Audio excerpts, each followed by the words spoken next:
আজকে আমি শেয়ার করতে যাচ্ছি আমার পেজের most selling cake. Actually most selling design. এই ডিজাইনটা সবচেয়ে ১ম এ একজন ভাইয়া অর্ডার করেছিলেন পার্পল ভেলভেট ফ্লেভারের মধ্যে ২ পাউন্ডের কেক। কিন্তু আজকে আমি করতে যাচ্ছি ভ্যানিলা ফ্লেভারের মধ্যে ১ পাউন্ডের কেক। আমি অফ স্ক্রিনে কেকটাকে ক্রাম কোট করে রেখেছিলাম। এখন আমি ফাইনাল ফিনিশিং করছি। হুইপ ক্রিমের মধ্যে সামান্য ইয়েলো কালার অলমোস্ট 1 থেকে 2 ড্রপ ইয়েলো কালার মিক্স করে এটাকে অনেকটা বাটার ক্রিমের মতো করে নিয়েছি। আমার কাছে পার্সোনালি একদম হোয়াইট ক্রিমের থেকে অফ হোয়াইট কালারের ক্রিম দেখতে বেশি ভালো লাগে। আমি ক্রিমটাকে কেকের চারপাশে খুব সুন্দরভাবে স্প্রেড করে দিলাম আর কেকের উপরেও স্প্রেড করে দেবো।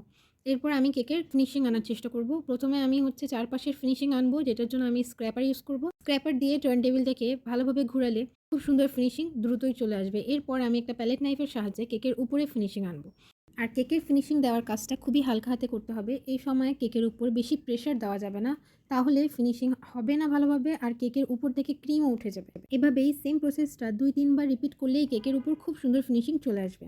আর এই কেকটার উপর সম্পূর্ণটাই ছিল চেরি ফুলের কাজ, তাই আমি এখানে ১২৪ নাম্বার চেরি নজেলটা ইউজ করে চেরি ফ্লাওয়ারগুলো দিয়ে দেবো। রেফারেন্স পিকচারের মতো আমি চেরি ফুলগুলো দিয়ে দিলাম। উপরেও চেরি ফুল ছিল এবং কেকের চারপাশেও চেরি ফুলের কাজ হবে।